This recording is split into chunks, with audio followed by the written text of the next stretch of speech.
Fire the laser! Oh, sorry, wrong film. Hi, this is Jerome Blake from Phantom Menace, Episode 1, and you're listening to Radio Free Decipher.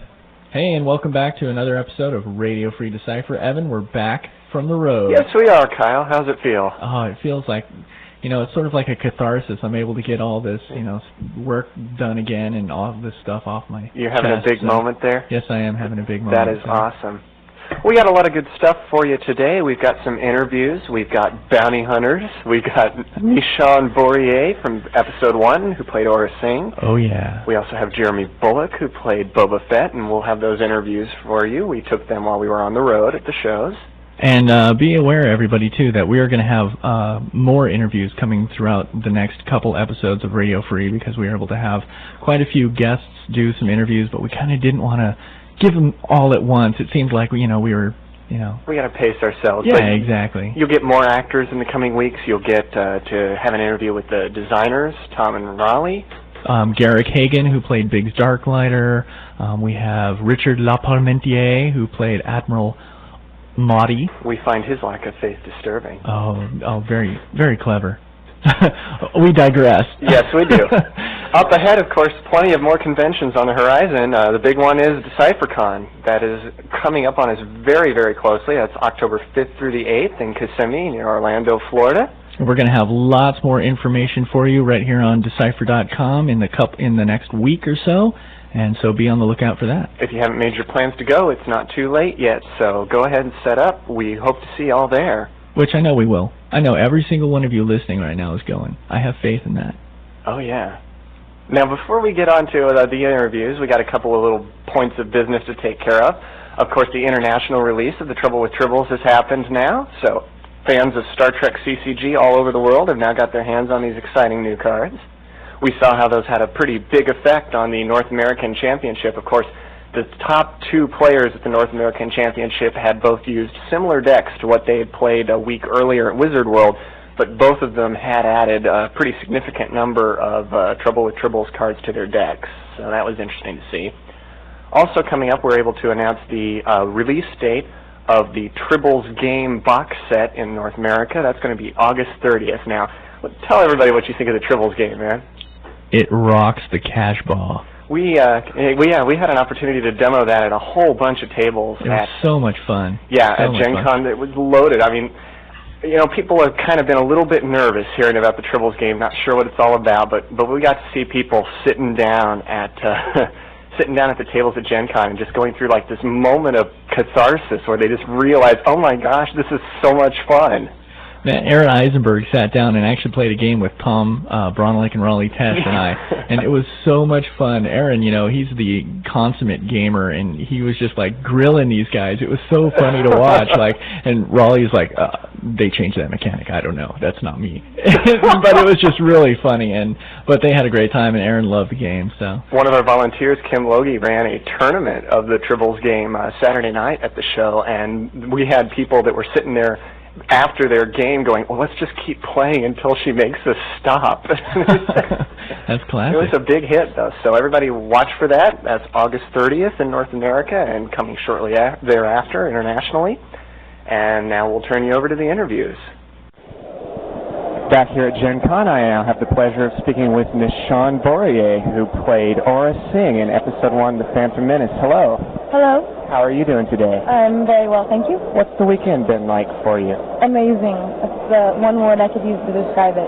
Is this an early show for you? Have you done many of these so far? No, this is my first appearance ever. It's been incredible.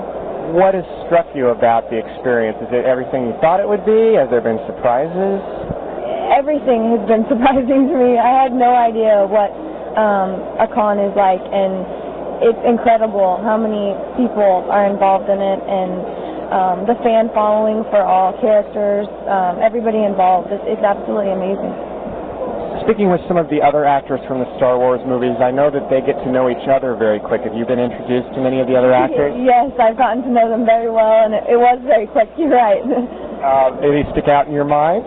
What's that? Any of them stick out in your mind? Jerome and Richard, they definitely stick out in my mind. They're all characters, very friendly, really great people. We hear they're very outgoing and bring people into the fold quickly. Yes, they do. Now, tell us about the process of being cast in episode 1 as Aurra Sing. What was that like? It was actually very surprising and sudden. I had been modeling for a week, and that was about a year and a half ago, and I got called from my agent saying that Lucas had picked 4 girls to go and be casted for a small, part with no dialogue in episode 1, and so that was just an incredible moment for me to find out, and going into it with no expectations. The one thing I really wanted to do was meet George Lucas, so that was my first priority. So you were a Star Wars fan going into it? Yeah, I mean, I was born in '78, so I became, I saw all of the movies, and, I knew enough about it, but not now that I know fans and I know what's behind everything, I have so much to learn. So it's been an incredible experience, but yes, it's been amazing. So you got the part, and then you had to endure some makeup for this scene. About 6 hours of makeup. Wow. Yes. And that was shot in a day, was it? Yes, it was. And did you have any idea at the time that Lucasfilm was going to be highlighting the Aurra Sing character so much? No, on the day of filming, I wasn't given any information on her. My nickname was Boba Fett, and that's all I knew. So, and then when we did filming, I was told that it was a very powerful character, and that kind of seemed mysterious out on this balcony during a racing scene, and so that's all I really knew about the scene that I was going to be in. So.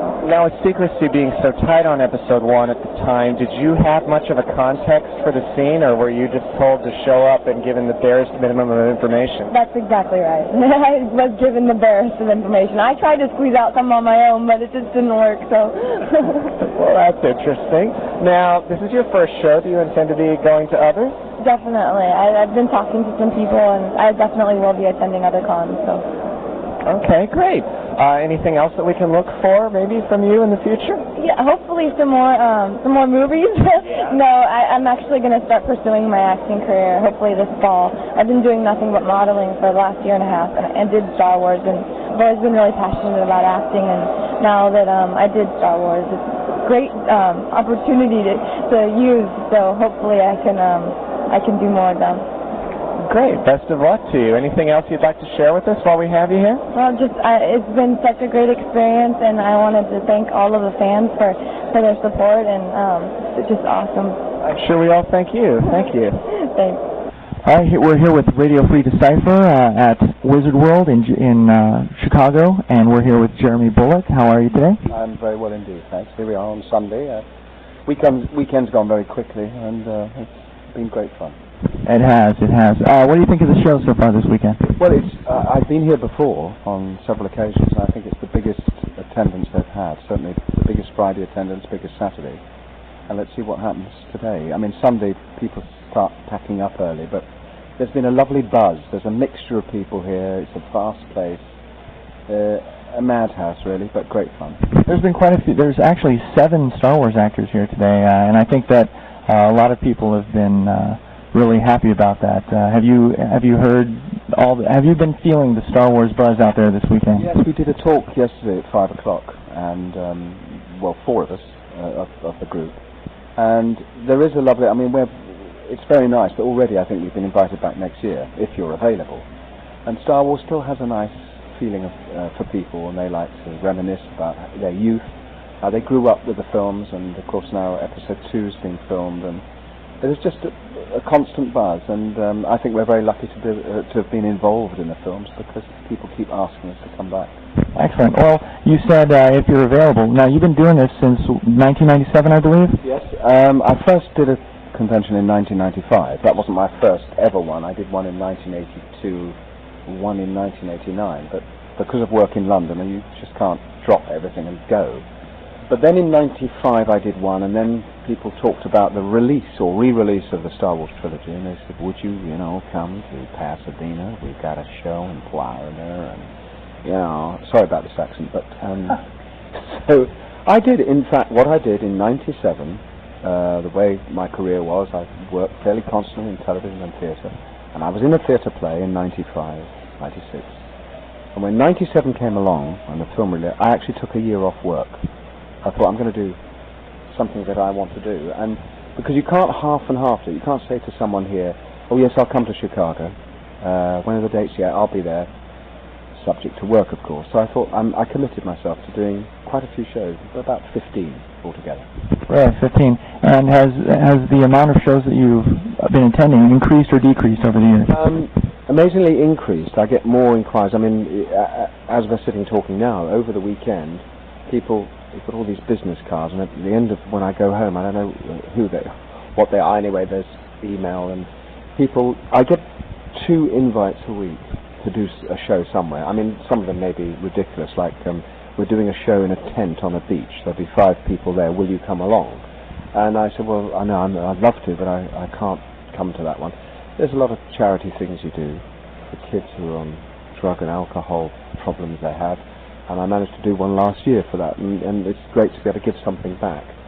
And as well as that, you have the very big shows like Chicago Comic Con, Detroit MotorCon, an awful lot, and I've just even had, through my son, who's a Spanish speaker, a call from Santiago, Chile, as the first Star Wars actor to be invited there. But again, nothing's ever definite, and it's lovely with it, through the Spanish, and luckily my son Robbie is a fluent speaker, and he said, well, everything, they're getting sponsors and everything's fine. Then you don't hear from people for 3 weeks, and then you might have moved on and said, well, I'm going over here now, and then they say, oh no, everything is on, everything is fine. You get letters from places, Russia, Czechoslovakia, Poland, Germany, everywhere. And this year I'm going to a very big event in Paris, which I'm looking forward to because it's around about my anniversary, wedding anniversary, so my wife and I are going, so it'll be terrific. Congratulations. Well, let's talk about Boba Fett for a little bit. Now, of course, you're one of the most popular characters ever to come out of the Star Wars universe, and how did you get that role, and talk to us about his twin brother? His twin brother, yes. Well, it's like anything with getting a role. It was the easiest interview I've ever had. My half-brother, Robert, was involved on the production side, and he said he never believes in nepotism, but he said, oh, there's a very short scene coming up there. There's a group of bounty hunters, great, if you can get into Star Wars. So I got my agent onto it and then got an interview, several actors going up for all the different bounty hunters. And as luck would have it, I went in. George Lucas wasn't there at the time. It was Gary Kurtz, and I started to put on the outfit. The flying suit fitted perfectly. And I was being talked through it. And it's very simple. I mean, I fitted the suit perfectly, and that's it. And that got you to the job. They said, well, there's a few lines, Jeremy, and I said, well, I think I can cope with those, because I've done Hamlet, so I think I'll be all right there. And it was a nice, very lovely atmosphere, and I was putting on the outfit. I thought, oh, this looks good, and I said, masked, cover my face up, well, that'll help. But it was very nice. One of the easiest interviews. It wasn't like a lot of television or plays you do. You have to go back for several interviews before you down to 2, down to 1. Unlike sort of Han Solo, Luke Skywalker, they would have gone through several interviews, and I was lucky that I fitted that suit, and 4 lines in the film, and yet he's become this icon, really. Absolutely. Now, what about Lieutenant Shackle? Can you tell us about what happened there? Well, Lieutenant Shackle, or Lieutenant Shackle, being English, this was one day I was sitting on the set and in my Boba Fett costume, and suddenly the first assistant said, Jeremy, quick, get into wardrobe, change into an Imperial officer's outfit. And I was sort of thinking, why? He said, no, just can you just do it for us, please? Just go and get one fitted. There's plenty there, be your size. So I came out in these sort of boots and I had to do the sequence, grabbing Carrie Fisher and pulling her into the elevator. And when she's saying, Luke, it's a trap. It's a scene which comes before or after when I'm appearing as Boba Fett, firing at Luke Skywalker. So it was no one else available to play it. So they said, would you mind doing it? I said, no, that's fine. You all work together as a unit. And I said a few years ago, I mentioned, I also played in an interview. And then, of course, through Decipher, the card game, and then suddenly there was a name for him, because there was no name originally, and it becomes Lieutenant Shackle. All right, now, there's a new bounty hunter on the scene now, and that's getting a little bit of buzz. Do you think Aurra Sing's hogging some of your spotlight? What do you think about Aurra Sing? Aurra Sing, Yeah, it sounds cool. No, I think it's very interesting to see what's going to happen. I mean, bounty hunters and villains alike are always very popular. And if someone says, what would you like to play, the baddie or the goodie? And I think, unless the goodie is a really terrific part, I think the baddie, however small, just sort of dominates for when they're on screen. And I'm looking forward to episode 2 to see exactly what's going to happen with Boba Fett. I mean, no one knows, and it's going to be interesting to see some of his past. Yeah, well, I think everybody's really looking forward to that. The whole, if there's going to be some more Mandalorians, and how, if we find out how Boba Fett is, brought about and all that stuff. So it's going to be really interesting. Any fun stuff happen this weekend? Any interesting stories for us this weekend? Interesting stories? No, I mean, there's always, I think the only interesting story, well, I'm not sure whether it is, in an article 2 years ago, they said, how do you like America, Jeremy, they said, I said, I love it. I said, I love the steaks here. I mean, I think it's wonderful. And I said, I always look forward to at least to eating a lovely good steak. And I said, I actually quite like corned beef hash. I said, that's another, I don't, well, you get it in England, you can, but I actually quite like corned beef hash. I said, it's quite a nice, tasty. Well, within a week, I had a parcel at home with tins of this corned beef hash. I said, oh, thank you very much indeed. I said, well, I don't like it that much. And I then said, in another interview, I said, I was sent this, and very kind of people I know now, and they always send me little gifts and corned beef hash. I said, I wish I'd said I'd like vintage champagne. But yesterday, someone came up. I said, hi, Jeremy, and put a tin of corned beef hash on my table. This is for you. So it's still in the memory of people, and most conventions, I will get a tin of corned beef hash. It's amazing the dedication and the love that some of the fans out there have of Star Wars, and they'll remember everything. Oh, so for everybody listening to this, Jeremy's favorite thing is vintage champagne. Remember that. Absolutely, vintage champagne. All right, parting shot here, Jeremy. Who's more evil, Boba Fett or Lieutenant Shekel? I think Lieutenant Shekel is more evil. I think somewhere along the line, Boba Fett is not misunderstood. He's a professional soldier. He's very good at his job. But there's something there. If you look at the first trilogy, there's respect. There's